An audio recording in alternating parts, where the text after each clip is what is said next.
है. There is one influencer Malvika Satlani. She is very famous. Although वो co-parent कर रहे हैं अपने husband के साथ, they are separated but they are co-parenting their child. But the thing is, do you think अनु कि Gen Z थोड़े से impatient और उनका tolerance level कम होता है? बोलूंगी कि ये Gen Zs are very clear in their life what they want. I want to know कि ऐसा कौन सा phase था in your life that was the toughest phase, मतलब you don't want that phase to come आगे भी कभी. What was that phase for you? A difficult question to answer. How you take that emotion has changed. The emotion has not changed. Anu, how was love back then? जब बोलते ना ऐसे retro songs बजते थे ला ला ला ला बहुत जॉयस फीलिंग थी, पर वो ज्यादा देर नहीं रही क्योंकि with in 2 years when I got married to this man who was 15 years elder to me. I think मैं उस एज में और उस जमाने के हिसाब से थोड़ी फॉरवर्ड थी. मैं खुद एक ऐसे बेटी की माँ हूँ. There is nothing called as wrong, right, weak, ugly, beautiful. Every woman is beautiful. Every woman has the capability and the heart to love.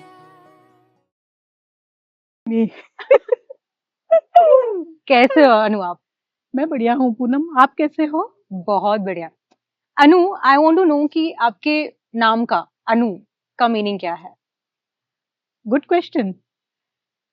बहुत सारी मीनिंग्स है इसकी. साइंस के हिसाब से देखोगे तो it means a particle, a molecule, a very small molecule. Mythology के हिसाब से देखोगे तो it means goddess of god. It's a very, you know, deep meaning. Yes. Nice.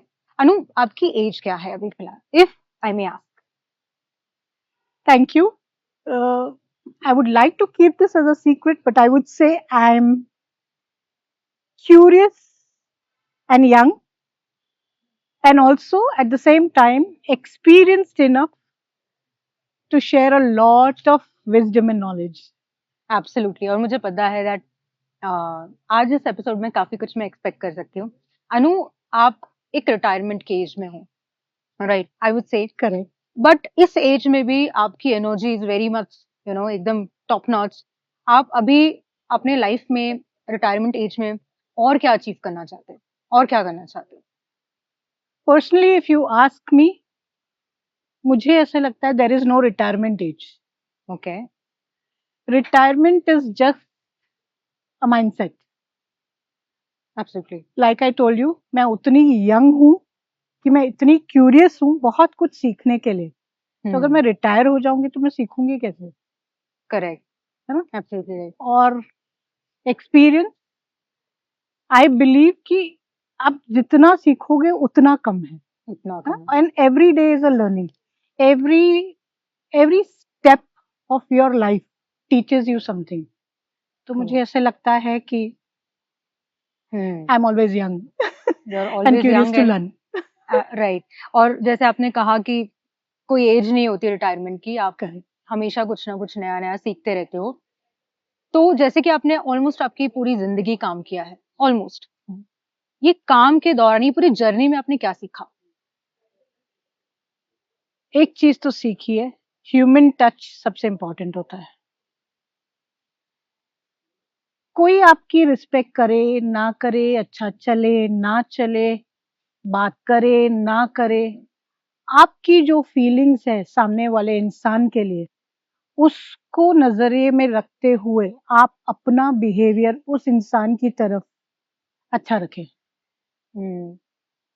बाकी सब हमारी जिम्मेदारी नहीं है, गॉड की जिम्मेदारी है. उसकी जिम्मेदारी उसे निभाने, तो हम क्यों हाथ में लें? करेक्ट. बहुत बहुत ही सही वर्ड्स में आपने ये रखा. ये तो हमने थोड़ा बहुत आपके एक काइंड ऑफ इंट्रोडक्शन समझ लिया. आप कैसे हो, आपके क्या थॉट्स हैं. अनु, आप थोड़ा सा पर्सनल लाइफ के बारे में हम थोड़ा समझना चाहेंगे कि जैसे आपने हमेशा, ऑलमोस्ट मैं जितना समझती हूँ, आपने सिंगल पेरेंटिंग को हमेशा सेलिब्रेट किया है. आपने क्योंकि वो जर्नी देखी है, आपका क्या पॉइंट ऑफ व्यू है इसके ऊपर, और कब आपके ऊपर ये रिस्पॉन्सिबिलिटी आ गई?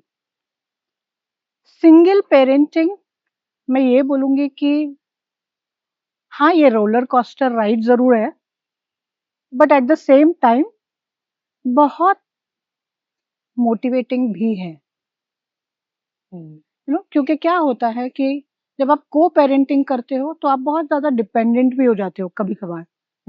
और मैं जिस तरह की इंसान हूँ, मैंने बचपन से काम करना शुरू किया। जब मैं 13 साल की थी तब से मैंने काम करना शुरू किया। तो आपने ये सही बोला कि लाइफ में बहुत ज्यादा काम किया है आपने। यस, किया है, पर वो इसलिए किया है क्योंकि मुझे काम करने में मजा आता है। I enjoy every bit of my work. और जब मैं वो मन से करती हूँ तो मैं उसको पूरी शिद्दत से एंजॉय भी करती हूँ, और उसको बहुत सुकून मिलता है मुझे वो सब करके। तो अच्छा लगता है मुझे ये। नाइस। तो बहुत काम करने के बाद मुझे ऐसे लगा कि बहुत सारे स्ट्रगल्स थे, पर उन स्ट्रगल्स की वजह से आज मैं जो हूँ वो हूँ, है ना। स्ट्रगल्स थे पर अच्छे टाइम भी थे। डिसीजन मेकिंग मेरे हाथ में थी। बहुत टाइम ऐसे थे जहां पर मैं बहुत परेशान थी। बहुत टाइम ऐसे थे जब मैं अकेली थी। बहुत टाइम ऐसे भी थे जब मुझे ऐसा लगा कि क्योंकि मैं अकेली हूँ, मैं ये किरदार अच्छे से निभा सकती हूँ। यस। अनु, जैसे आप कह रहे हो कि सिंगल पेरेंटिंग में कई बार ऐसा होता है दैट आपने, कई बार ऐसा हुआ होगा जहाँ पे डिसीजन आपने खुद से लिया होगा, कई बार चाह के लिया होगा, कभी कभी नहीं चाह के भी वो डिसीजन लिया होगा। ये पूरे जर्नी में, पूरे प्रोसेस में who supported you, who was your backbone? To be honest, I would like to give this credit to my friend. I think मेरी लाइफ में मेरी अगर सबसे बिगेस्ट कोई असेट है तो वो है मेरे फ्रेंड। फैमिली थी ऑफ कोर्स सपोर्ट के लिए, not that my family was not around. Family थे, फ्रेंड्स थे, बट फ्रेंड्स का जो मुझे सपोर्ट मिला when I started shouldering this responsibility as a single parent, I think they played a major role. I would like to give them that credit. They stood by me through thick and thin. मैं मेरे mood swings थे, मेरे ups थे, मेरे downs थे। मैंने चिड़-चिड़ की, मैंने लोगों को इल ट्रीट किया, मैंने लोगों से अच्छा बात किया। मैं बहुत मूडी थी, कभी मैंने अच्छा बोला, कभी बुरा बोला, लेकिन उन्होंने कभी मेरा साथ नहीं छोड़ा। And I think I am blessed. Blessed and touchwood, ऐसे फ्रेंड्स मिलना, ऐसा सराउंडिंग होना इज इम्पोर्टेंट। क्योंकि as much as I understand, मैंने आपको देखा है, समझा भी है कि थोड़ी जर्नी कभी कभी ऐसी हो जाती है जहाँ पे हम खुद ही खुद का डिसीजन लेते हैं। वहाँ पे एट टाइम्स चीजें बहुत इजी लगती है, बट एट टाइम्स चीजें बहुत डिफिकल्ट भी लगती है। इट फील्स वेरी ओवरवेलमिंग कि यू नो कभी कभी रास्ता नहीं समझ में आता what to do. Yes, you are right. खुद से डिसअपॉइंट हो जाते हैं कभी कभी। होता है, होता है। After all we are humans. Human. कुछ डिसीजंस बहुत इजी रही, जहाँ मुझे ज़्यादा सोचने की ज़रूरत महसूस नहीं हुई। मुझे पता था कि मुझे ये करना है, ये ठीक है, मैं ये करूँगी और ये ठीक है। मेरे हिसाब से वो ठीक था। बट काफ़ी लोगों के हिसाब से मेबी वो डिसीजन सही नहीं था। बट उस वक़्त being a single parent and you know बहुत सारी ऐसी चीज़ें होती हैं जहाँ आप बहुत लोगों से बात भी करते हो, पूछते हो, ओपिनियन लेते हो, बट आप करते वही हो जो आपको सही लगता है। मेरा मानना ये है कि मैंने जो भी डिसीजंस ली, मेरे हिसाब से उस वक़्त की सिचुएशन के हिसाब से वो सही थी। मे बी आगे जाके कभी कुछ गलत भी हुआ होगा, ऐसा नहीं है कि नहीं हुआ। बट उस समय जो सही था और मुझे जो सही लगा, I think I did that. You did that. Anu, ऐसा आपको लगता है कि कभी-कभी जो लोग बोलते हैं, कभी-कभी बाहर के जो लोग होते हैं, बाहर की जो नॉइज़ होती है, व्हिच वी जनरली से और सजेस्ट अदर्स कि इग्नोर करो, बाकी लोगों का क्यों सुनना है? It is the family who matters. How much you believe in it? I I think I would say I believe 90% of it. लोग बोलते हैं बट डिपेंड्स अगेन कि आपकी रिलेशनशिप कैसी है उनके साथ। बहुत लोग होंगे जो आपके सामने बहुत अच्छे होंगे और जेन्युइनली आपके लिए अच्छा सोचते हैं। जैसे मेरे फ्रेंड्स, मैंने कहा मेरे बिगेस्ट सपोर्ट थे, फैमिली भी था। फैमिली का जो नजरिया होता है वो थोड़ा प्रोटेक्टिव होता है ना? क्योंकि फैमिली को ऐसे लगता है कि आपको कोई परेशानी नहीं होनी चाहिए। फैमिली ऐसे लगता है कि अरे ये तो बच्ची है, आप कितना भी कर लो तो फैमिली के नजर में आप बच्चे ही रहते हो। कोई ना कोई बड़ा बुजुर्ग होगा जिसको ऐसे लगेगा कि अरे ये मत करो, अरे वो मत करो। तो जो फ्रेंड्स आपको एडवाइस देते हैं वो उस समय के हिसाब से बहुत प्रैक्टिकली सोच के देते हैं, and they know you as a different person. आप फैमिली में अलग रहते हो और फ्रेंड्स के साथ अलग रहते हो। वो रोल्स अलग होते हैं, एक्सपेक्टेशंस अलग होती है। करेक्ट। आप कितना भी कह लो तो आपके बिहेवियर में वो डिफरेंस होता है। कुछ लोग कहेंगे नहीं नहीं मैं तो सेम हूँ, but it's never the same. Never the same. क्योंकि कुछ चीजें हैं जो आप कितने भी आप अपने फैमिली में कंफर्टेबल हो, कभी आप शेयर करोगे। कुछ चीजें ऐसी होगी जो आप फैमिली के साथ नहीं शेयर कर पाओगे, सिर्फ फ्रेंड्स के साथ शेयर कर पाओगे। तो वो हमेशा ही रहता है। Correct correct. जैसे हम सिंगल पेरेंटिंग की हमने जर्नीज के बारे में बात करना स्टार्ट किया है, अनु आपकी जो बेटी है डॉटर कितने साल की है अभी वो?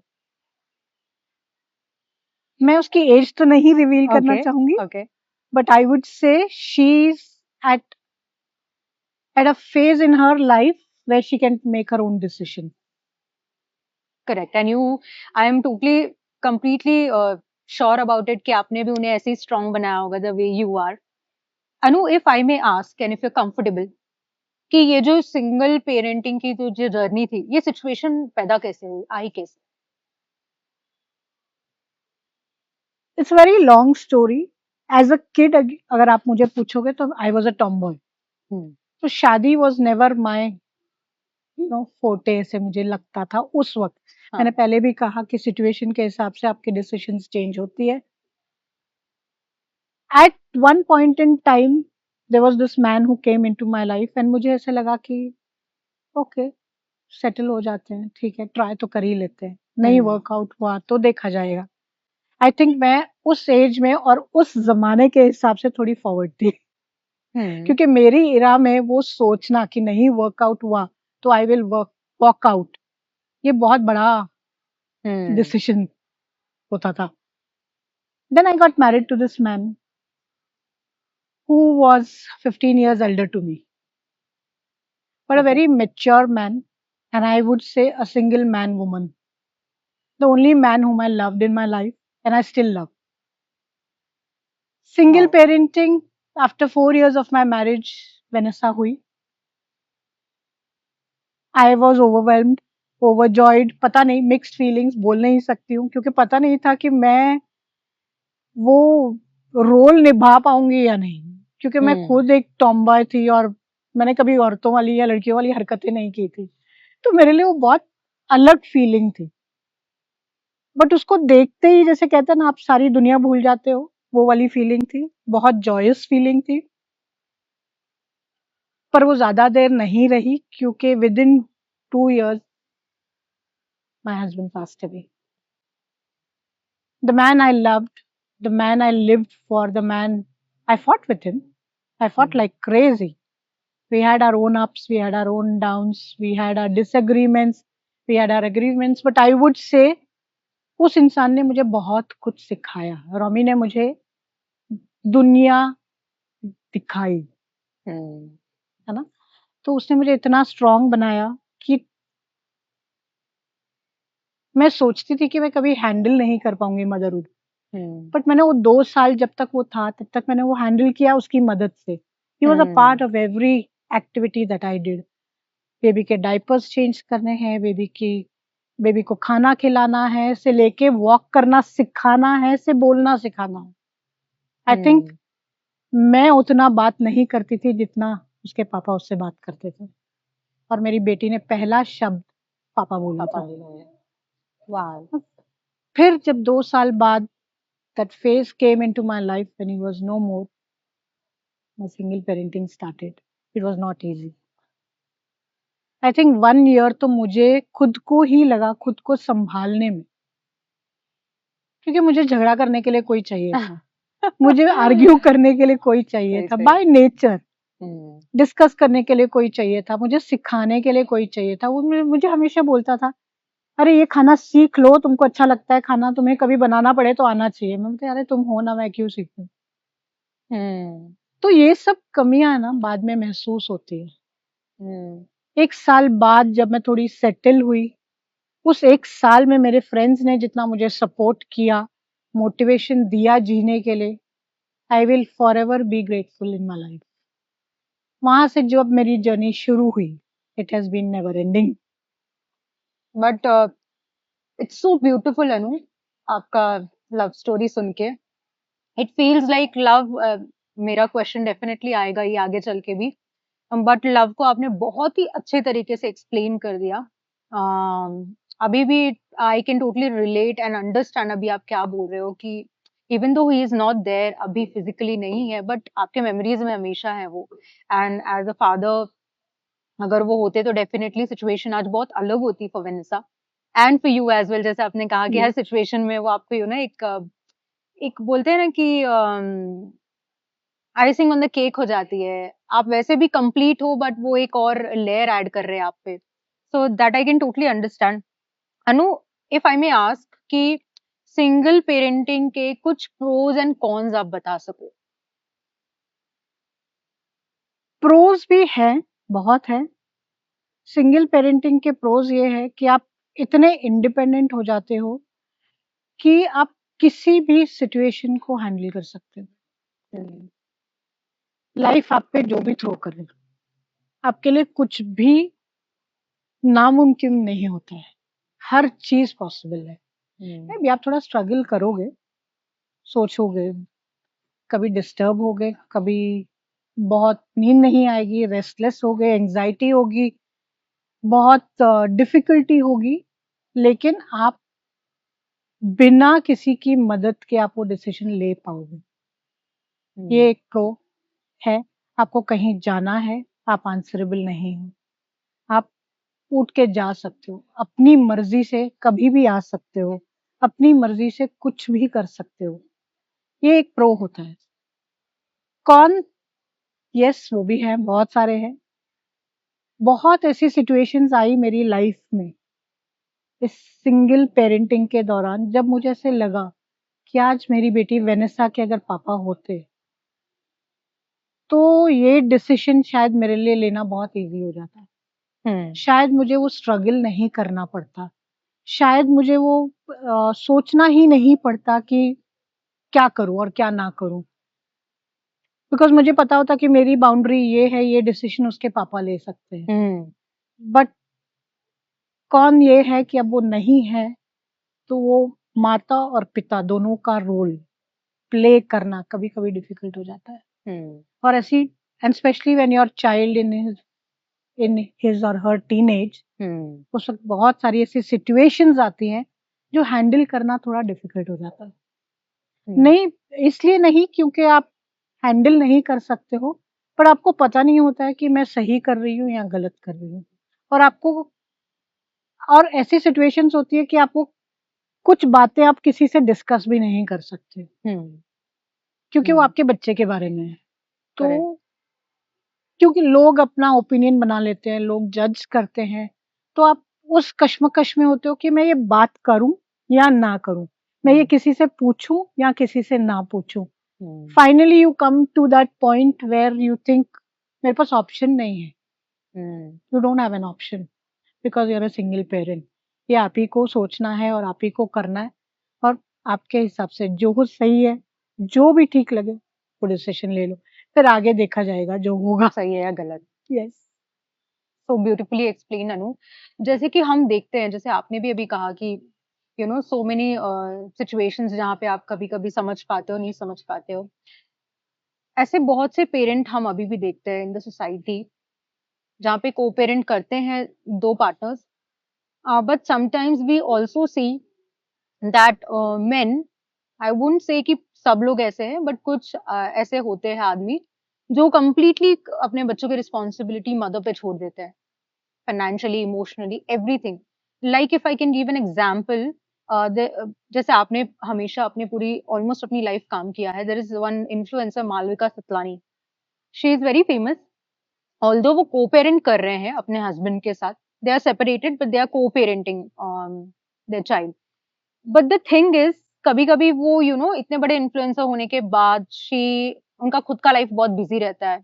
वो स्टोरी भी कभी कभी मेंशन करते हैं इंस्टाग्राम पे that she sometimes feel very overwhelming, वो कभी कभी बहुत टायर्ड हो जाते हैं, एक फिजिकल प्रेजेंस नहीं है किसी का। तो ये पर्टिकुलर चीज पे आप क्या बोलना चाहोगे कि कभी कभी आदमी लोग पूरा रिस्पॉन्सिबिलिटी वेमेन पे डाल देते हैं? मैं इसमें किसी को ब्लेम नहीं करूंगी पूनम। कई बार ऐसा होता है कि आप खुद वो रिस्पॉन्सिबिलिटी ले लेते हो अपने आप पर। ऐसा होता नहीं है कि difference somebody, yeah, there's a difference, a very small thin line, कि वो इंसान रिस्पॉन्सिबिलिटी लेना ही नहीं चाहता है या लेना चाहता है पर आप दे नहीं रहे, करेक्ट। है ना? तो समटाइम्स वो हमारी अपनी अजम्पशन होती है कि अरे I don't have any support, my husband does not play any role. I understand that she must be a very busy woman, career wise she must be very busy, but at this point in time it's very difficult ये बोलना कि ये उनकी choice थी, वो responsibility लेना, या उनका डिसीजन था for her, for the love of her life, for that man to shoulder all this, है ना? क्योंकि कभी कभी ऐसा होता है कि आप इतना प्यार करते हो सामने वाले इंसान से कि आपको उसको कुछ काम ही नहीं देना है, बस आपको करना है क्योंकि आपको उसको भी खुश रखना है, ये आपकी डिसीजन होती है। बट जब आप फिजिकली और मेंटली थोड़ा थक जाते हो तो हम ये कई बार सोचते हैं कि नहीं मुझे सपोर्ट नहीं है, विदाउट रियलाइजिंग कि ये हमारा अपना डिसीजन होता है। Correct, correct. यही यही चीज कितनी ब्यूटीफुली एक्सप्लेन किया अनु आपने। यही होता है एज डिफरेंस, कि मे बी मेरा पर्सपेक्टिव चीजों को लेने का अलग हो, आपका पर्सपेक्टिव अलग हो, because you have that experience, वो आपने अपने लाइफ में इतना कुछ देख के समझ लिया होगा। अनु, बिकॉज वेनेसा अभी एक जेंजी, वी से टर्म जेंजी जनरेशन के में बॉर्न हुई है, सो उनका जो थॉट प्रोसेस है, उनका जो अंडरस्टैंडिंग है, दैट इज डिफरेंट, है ना, जो वो जनरेशन के हिसाब से और ये जनरेशन के हिसाब से इट्स डिफरेंट। तो आपका वो पेरेंटिंग वाला जर्नी कैसा था? Was it easy with her और वॉज इट की थोड़ा चैलेंजिंग, हाँ समझने में थोड़ा टफ जा रहा है? इजी तो नहीं था, इजी ऑनेस्ट बात, इजी नहीं था, चैलेंजिंग था, but at the same time like I said I am very curious and young enough to learn each day. So Gen Z, ये जो जनरेशन हम बोलते हैं जेंजी, उनकी थॉट प्रोसेस अलग है, मानती हूँ, बट हम लोगों को समय के हिसाब से you have to move, you have to change. हमारी जो जनरेशन थी, हमारा जो एरा था, उसमें जॉइंट फैमिलीज थी, हम एक ही घर में 15-15 लोग रहा करते थे, तो वो थॉट प्रोसेस बहुत अलग थी क्योंकि आप डिफरेंट माइंडसेट्स के साथ ग्रो हुए हो और आपने उनको देखा है। जब ये जेंजीज की हम बात करें तो ये सारे न्यूक्लियर फैमिली में बड़े हुए हैं, है ना? यहाँ एक बच्चा है, यहाँ ज्यादा से ज्यादा 2 बच्चे हैं। जहां पर 2 बच्चे हैं फिर भी वो थोड़ा बहुत शेयर केयर करना सीख जाते हैं, बट जहां पर सिंगल चाइल्ड है, आप उनको ब्लेम नहीं कर सकते हो कि उनकी थॉट प्रोसेस अलग है। वो क्योंकि वो जैसे बड़े हो रहे हैं, जिस माहौल में बड़े हो रहे हैं, वो उसी तरह से सोचेंगे, और उनके जनरेशन में बाकी के लोग जो हैं बाहर, वो भी तो सिंगल ही है, तो उनकी थॉट प्रोसेस बहुत मैच होती है, इसलिए वो उस हिसाब से सोचते हैं। यस, वो थोड़े प्रैक्टिकल है, उनको लाइफ में इजी मनी चाहिए, उनको फास्ट ग्रोथ चाहिए, बट एक चीज मैं बोलूंगी कि ये Gen Zs are very clear in their life what they want, what is their expectation from life, they are very clear about it. Correct. And आज वुमेन्स डे है, we are celebrating women, and अच्छा लग रहा है मुझे आपका point of view सुन के। Maybe people may will definitely agree to what you are saying. जैसे हम जेंजी की बात कर ही रहे हैं, डू यू थिंक अनु कि जेंजी थोड़े से इम्पेशेंट और उनका टॉलरेंस लेवल कम होता है? इम्पेशेंट, यस, टॉलरेंस लेवल कम होता है, मैं ये नहीं अग्री करूंगी। इम्पेशेंट ये लोग हैं थोड़े, वो इसलिए क्योंकि इनको पता है कि हमने जो चीज मांगी है, जैसे मांगी है, वो हमें मिली है। सिंगल चाइल्ड है तो पेरेंट्स भी वही करते हैं कि बांटने जैसा कुछ है ही नहीं, है ना। आपके पास जो है, जितना है, सारा उसी का है। तो वो इम्पेशेंट इसलिए है क्योंकि हमने उनको रेज ही वैसे किया है। हर चीज हमने उनको इजीली दे दी है, क्योंकि आपके पास कोई और ऑप्शन नहीं है। आप जितना कमा रहे हो, जितना कर रहे हो, सब उसी के लिए कर रहे हो। करेक्ट। तो वो जिस तरह से बड़े हुए हैं, वो उनमें पेशेंस सिखाने जैसा कुछ है ही नहीं, क्योंकि वो हम ही एज पेरेंट्स हमने ही उनको सिखाया है कि आपको कोई चीज के लिए वेट करने की जरूरत नहीं है। आप मांगो, हम दे देंगे, क्योंकि हम इवेंचुअली कर किसके लिए ले रहे हैं? उन्हीं के लिए, है ना, उन्हीं के लिए कर रहे हैं। तो हम उनको नहीं बोल सकते हैं वो। आप थोड़े से शॉर्ट टेम्पर्ड यस है, गुस्सा आ जाता है जल्दी, but at the same time I would say उनका control over their emotions is very transparent. वो जैसे है, जो है, सामने है। गुस्से में हूँ, हाँ मैं गुस्से में हूँ, हम छुपा छुपी नहीं खेलेंगे, हम जो है दिखा रहे हैं। तो मुझे लगता है कि एक तरीके से ये अच्छा ही है ना, क्योंकि आपको सब पता है कि वो आपका बच्चा क्या है as a person, and what are you what are you doing to bring up your child in a manner that they should be able to cope up with the rest of the generation. Correct. अगर आप उसको आप old school के हिसाब से, अपने thought process के हिसाब से बड़ा करोगे, आपकी जनरेशन के हिसाब से, तो वो जनरेशन गैप तो डेफिनेटली ही आ जाएगा ना। फिर थोड़ा सा ओपिनियंस मैच नहीं होते हैं, डिसएग्रीमेंट्स होते हैं, but that's a part and parcel of life. Correct. Anu, जैसे आपने कहा कि दिस जनरेशन जेन ज़ी ये बहुत ट्रांसपेरेंट है with their emotions and their feelings. क्या आपको लगता है कि जो इक्वेशन है जेन ज़ी और उनके पेरेंट्स के बीच में, is it good, is it ऐसा कि ठीक है, या फिर ऐसा होता है कि बहुत ज्यादा चैलेंज हो रहा है आजकल पेरेंटिंग में? थोड़ा सा चैलेंजिंग है, बिकॉज एज गैप है, जनरेशन गैप है। तो ये जो जेनजी सोचते हैं, उनका सोचने का तरीका अपना होता है, बट हमें ये भी एक्सेप्ट करना पड़ेगा एज पेरेंट्स कि जो आगे बढ़ेंगे ये ग्रो ही होने वाले हैं, पीछे तो नहीं जाने वाले हैं। इससे आगे जनरेशन आगे ही जाएगा। जेन जी, जेन अल्फा, ये सब आगे ही बढ़ रहा है। तो आगे में भी जो ये मूड स्विंग्स हैं, टैंट्रम्स थ्रो कर रहे हैं, तो हो सकता है आगे वाली जनरेशन इससे बढ़कर होगी। करेक्ट है ना, वो पीछे नहीं जाने वाली है। तो with time I think you have to evolve and accept. Challenging है, yes. Beautifully said. Anu, what is, जैसे हमने पेरेंटिंग की बात की, हमने योर लव लाइफ के बारे में थोड़ा सा डिस्कस किया, what is love for you? A very deep question that you've asked, Poonam. Honestly अगर आप मुझे पूछोगे, लव इज एन इमोशन, है ना। आप किसी को सोच के प्यार नहीं कर सकते हो, टर्म्स एंड कंडीशंस पे प्यार नहीं कर सकते हो, सिचुएशनशिप नहीं है, रिलेशनशिप नहीं है, बट ये एक फीलिंग है। फिर वो इंसान आपके साथ कैसा भी हो, है ना, आपकी जो फीलिंग है वो आपकी फीलिंग है। करेक्ट। वो आपके दिल की आवाज है। दिमाग कुछ और कहेगा, दिल कुछ और कहेगा, बट दिल में जो है वो प्यार है ना। और सबसे ज्यादा दुख वही इंसान देता है जिससे आप प्यार करते हो। अगर वो प्यार नहीं करते हो तो वो आपको इम्पैक्ट भी नहीं करेगा, इतना एक्सेस भी हम दे देते हैं उन्हें। एग्जैक्टली तो लव मेरे हिसाब से इट्स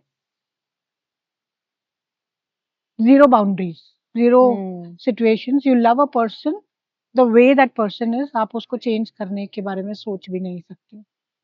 The very reason आप उससे प्यार करते हो, क्योंकि आपने उस इंसान को जैसे वो है वैसे एक्सेप्ट किया है। उसकी खामियां, उसकी अच्छाइयां, उसकी बुराइयां सब आपने एक्सेप्ट करी है। तो इररिस्पेक्ट इरेस्पेक्टिव कि वो चेंज हो ना हो, सिचुएशन जो भी रहे, अच्छी रहे बुरी रहे, आपकी फीलिंग नहीं चेंज होने वाली है ना, करेक्ट, आपका दिल नहीं चेंज हो रहा चेंज है। होने वाला है। आप जैसे पैदा हो उस टाइम से मरने तक आपका दिल एक ही है, हम्म, तो वो फीलिंग एक ही रहने वाली है, वो करेक्ट। चेंज नहीं होने वाली है। करेक्ट। अनु, कौन से एज में आपकी शादी हुई थी? I married at the age of 26। 26। Yes. I am curious to understand, Anu, कि sometimes it gets very difficult to make a decision कि especially arranged marriage में कि ये इंसान हमारे लिए accurate है, perfect है या नहीं है. How to make that decision, और जैसे आपने कहा कि दिल की बात सुननी चाहिए in such situation, क्या करना चाहिए? मैं खुद एक ऐसे बेटी की माँ हूँ जो अब उस हाँ, फेज उस में। एज में है जहाँ मुझे ऐसा लगता है कि उसकी शादी हो जानी चाहिए, हम्म, है ना? तो ये depends from individual to individual कि आप कैसे सोचते हो। हम्म, जब मेरी बच्ची छोटी थी तो मुझे ऐसा लगता था जिस दिन वो 18 साल की होगी मैं उसकी शादी कर दूंगी बस, बिकॉज मेरी चैलेंजेस ही अलग थी, हम्म, है ना? मेरी चैलेंजेस थी कि सब मुझे अकेले करना पड़ रहा है। तो हम्म, मुझे ऐसा लगता था कि किसी दिन मैं वो शोल्डर नहीं करना चाहती हूँ रिस्पॉन्सिबिलिटी, और बस किसी और के हाथ में सौंप दूंगी वो रिस्पॉन्सिबिलिटी। तब हम्म, वो थॉट प्रोसेस अलग थी, हम्म, बट आई इवॉल्व्ड, है ना? धीरे धीरे जब टाइम गुजरा, मैं ग्रो हुई, मेरी भी उम्र बढ़ी, मेरी बेटी की भी उम्र बढ़ी, हमारा बॉन्ड चेंज हुआ, हमारी थॉट प्रोसेस चेंज हुई काफी हद तक। हम्म, अब ऐसा लगता है कि there is no right and wrong as for marriage. Hmm, और आज की जो जनरेशन है वो इतनी इवॉल्व हो चुकी है कि ये वो टाइम नहीं है जब आप सोचा करते थे अरे अगर मेरी नहीं पटी तो मैं क्या करूंगी, मैं हम्म, जिंदगी भर उस बंधन में बंध चुकी हूँ। ऐसा नहीं है अब लोग बहुत इवॉल्व हो चुके हैं। Correct, if it's not working, I think parting is not wrong, there is nothing right, there is nothing wrong, wrong, है ना? What feels right to you. What feels right to, eventually life आपको जीनी है। हम्म, हो सकता है आपको 18 साल की उम्र में एक ऐसा लड़का मिल जाए या लड़की मिल जाए, पार्टनर मिल जाए जो बहुत सही है, और हम्म, आपकी लाइफ आगे बहुत शॉर्ट हो जाती हम्म, है ना? तो अपनी लाइफ अपनी शुरू की, अलग लाइफ है वो, अलग शुरू की, सेटल की, चलते रहे, चलती है, बहुत सालों तक चलती है। और हो सकता है आप 40 की उम्र में शादी करो हम्म, और फिर भी आपको वो पार्टनर नहीं मिला है। वो बोलते हैं ना, there is no perfect match, hmm, there is nothing called as perfect match. हम जो भी रिश्ता इस यूनिवर्स में बनाते हैं वो सिचुएशन, टाइम, समय, मूड, दिल, दिमाग सब यूज करके बनाते हैं, करेक्ट? हम्म, तो ये पार्टनर वाला भी सेम केस है। हम्म, आपको कैसे चलाना है उसको, हंसी खुशी चलाना है या रोके चलाना है, या पार्ट वेज करना है, या हम्म, तो कभी कभी ऐसे अलग रहकर भी there are times you can love a person but you can not can't stay. Stand that person at the same hmm, time. बहुत प्यार है आपको उस इंसान से, बेहद प्यार है, अगर वो इंसान एक दिन आपसे बात ना करे ना तो आपको ऐसे लगता है आपकी जिंदगी रुक गई है। हम्म, पर अगर वो सामने बैठा हो ना तो आप आधे घंटे में झगड़ा करना स्टार्ट करोगे। हम्म, ऐसे भी बहुत सारी सिचुएशंस होती है। इसका मतलब ये नहीं होता कि वो राइट पार्टनर नहीं हम्म, है ना? वो एक लाइफ का फेज है, वो एक लाइफ की एक्सपीरियंस है, आपको वो एक्सपीरियंस करना है और उसमें से सीखना है। It's always a learning.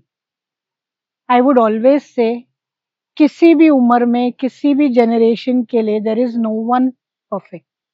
Hmm, as a parent I would not say कि मैं एक परफेक्ट माँ हूँ, हम्म, है ना? As a daughter hmm, it's very difficult to say that you are 100% perfect daughter. Correct, my husband is perfect, कहीं ना कुछ तो होगा। हम्म, ऐसा हो ही नहीं सकता कि कोई भी एकदम परफेक्ट हो। हम्म, दिखाने के लिए आपको दुनिया को बोलना है परफेक्ट है, that's a different that's story different. All together. Hmm, but reality यही है कि no one hmm, is perfect, correct. है ना? अनु, how was love back then? जब बोलते हैं ना ऐसे रेट्रो सॉन्ग्स बजते थे, ला ला ला ला, and now how the love is, मतलब क्या डिफरेंस है? Like I said, love is an emotion. So there is no difference per se in love. हाँ, situation change हुई है, generation change हुई है. How you take that emotion has changed. The emotion has not changed. The emotion still remains the same. प्यार है, लेकिन आप उसको क्या नजरिया दे रहे हो, आप उसको किस तरह से ट्रीट कर रहे हो, ये कंप्लीटली आपका लुकआउट है ना. किसी के लिए प्यार होगा कि मेरे लिए मेरा हस्बैंड फ्लावर्स लेकर आ गया वुमेन्स डे पे, ये कितनी बड़ी बात हो गई, मेरा हस्बैंड मेरे लिए फ्लावर्स लेकर आया. लेकिन किसी के लिए अगर मेरा हस्बैंड सिर्फ घर बैठा है उस दिन छुट्टी लेकर, वो भी मेरे लिए बहुत बड़ी बात है. और किसी के लिए ये होगा कि नहीं, आज हमको हमारे खाने के लिए किसी को जाके कमा कर लाना है, वो भी प्यार होगा, वो भी प्यार है. तो it has its own language. There is, it's different for everyone. Beautiful. Anu, with all of this, इतना कुछ हमने डिस्कस किया, आई वांट टू नो कि ऐसा कौन सा फेज था in your life that was the toughest phase, मतलब you don't want that phase to come आगे भी कभी. What was that phase for you? A difficult question to answer and a little personal as well. Okay. There were two phases in my life, two such phases. One was when I really liked someone. I would not call it love, but I liked someone, and that person is not mine. There was a reason for it, whatever. I would not want to discuss this in detail, but yes, it was very difficult for me to overcome that phase of my life when someone in my own family happened to do that to me. Okay. Yeah. The second phase was when I lost my husband. I'm not scared to say I was almost in depression for a year. And that's when my friends played a role. The most difficult. Roller coaster पूरी life ही ऊपर नीचे. Yes. But it's good कि आपने काफी कुछ सीखा है, and now you are a strong lady with a very headstrong mindset, और आपको ये क्लैरिटी है कि आपको क्या करना है. अनु, आप लास्ट कब रोए होगे? मैं रोज रोती हूँ. रोज रोते हो? मैं रोज रोती हूँ. That's क्यों रोती हूँ उसकी वजह अलग अलग है, पर मैं रोज रोती हूँ. हाँ. रोना is good for your eyes. It cleanses your eyes. Skin के लिए भी अच्छा, आईज के लिए भी अच्छा. हाँ. अनु, आप अपने 20-25 ईयर ओल्ड अनु को अभी क्या एडवाइस देना चाहोगे? 20-25 ईयर ओल्ड अनु को थोड़े से रुक जाओ. ओके. भागना अच्छा है, पर इतना भी मत भागो जिंदगी में कि भागते ही रह जाओ. थम जाओ. थोड़ा सा इस पल में जी लो. हाँ, ये भी बहुत ही अच्छे से आपने एक्सप्लेन किया. इनफैक्ट मेरे सारे क्वेश्चंस को आपने बहुत ब्यूटीफुली आंसर किया अनु. मेरे को मैंने क्वेश्चंस इसी तरीके से फ्रेम किए थे ताकि आपका पर्सपेक्टिव मुझे समझ में आए, लोगों को भी समझ में आए. विद दिस अनु, बिकॉज आज वुमेन्स डे है, आप ऑडियंस को क्या बोलना चाहोगे? I think every woman is strong in her own way and very beautiful. There is nothing called as wrong, right, weak, ugly, beautiful. Every woman is beautiful. Every woman has the capability and the heart to love. Being strong is a mental emotion. Being loving is a very good emotion. But I think every woman is born strong. Strong. They may not be able to show it sometimes, but Hmm. that doesn't mean that they're weak. There we. They're always strong. They're born strong. Happy Women's Day to all the strong, beautiful, gorgeous women. Happy women's day to everybody क्योंकि आज अनु हमें join कर रहे हैं episode में। I was so happy उनके साथ बात करके, उनके एक्सपीरियंस को समझ के। Thank you so much Anu for coming and participating. मुझे बहुत अच्छा लगा, अपने टाइम निकाला, आप आए, अपना थॉट्स शेयर किए आपने, और मुझे काफी कुछ सीखने मिला। And I am very much sure कि जो सुन रहे होंगे ये एपिसोड उन्हें बहुत अच्छा लगा होगा और काफी कुछ सीखने मिला होगा। Thank you, Poonam, for giving me this opportunity. मुझे अच्छा लगा आपसे बात करके, शेयर करके। कई बार ऐसी बहुत सारी बातें होती है जो हम किसी के साथ शेयर नहीं कर सकते या ओपनली बात नहीं कर सकते, but I thought you gave me that opportunity to just open up. Thank you.